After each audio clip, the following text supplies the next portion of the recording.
right. Question number one. What is the value? What is the value of games that have a connection or application to your lesson? Well, it's a great question. And I often have people ask me, youth workers, or I assume they're youth workers, but they'll say, well, what is the point of this? What is the point of this? What is the point of this activity or this game or this thing? And I try to tell people sometimes that, listen, games sometimes are just games. It's okay to have fun. It's okay to play a game just for the value of fun. Fun is okay, at least in my opinion, to have at church.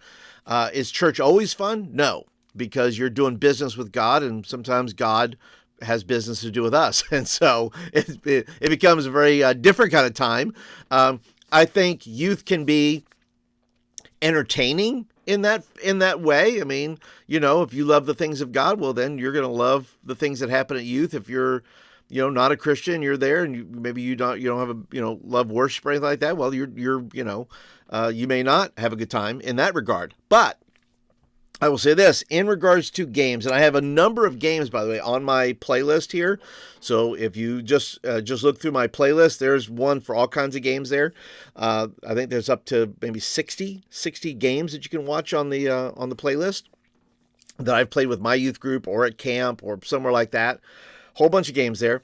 But I find value in connecting, not every week, but I find value in connecting. And by the way, it doesn't always have to be a game. It could be an activity of some kind. It could be a team builder, and that team builder still works. That team builder goes in with your lesson.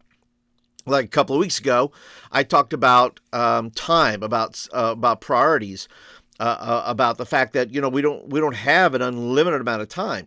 So I created a small square on the ground, and you can watch this. This is in the. And I'll put a link down below if you want for this. But it was just basically an activity of how many students can you get inside this little square. And then I assigned, after they tried it the first time, I assigned them a value.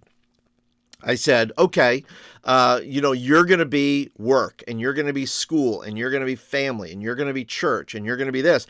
Now I want you to try to fit everybody in there. And clearly they could not.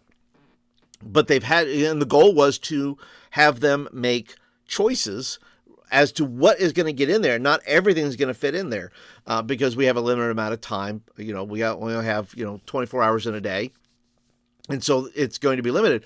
But it is about priority time, making time for the Lord. So there's an activity, if you want to call it a game. It was more of an activity or a learning activity or a team builder, but I found that worked really well. And so, yes, there's another one I did, just before I continue, there's another one I did that's called Pass It On. And it's basically where you and there's a video for that as well, if you just look at the playlist called Pass It On. And everybody in the group, everybody has to go grab something. Anything. It could be a chair. They don't know what they're doing. I don't tell them what we're doing. I say, look, just go grab something. It can be big, it can be small, it can be, whatever. And then they get in a circle, and then I tell them they have to pass these things. And then if anybody drops any of these items, well, then you're going to, that person's going to be eliminated, but their item stays in. And what that shows is it says, look, as people drop out of church or youth group or something like that, there's a lot of things to be able to carry, these burdens, that people have, that we should, as believers, be able to help carry people's burdens.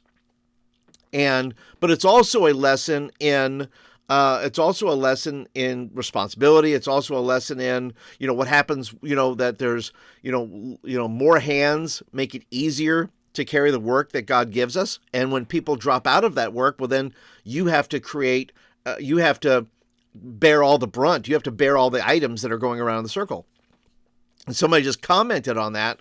Just recently, I'm talking about the responsibility of sharing the gospel, that when you have less people to share the gospel, then it gets harder to get the message out.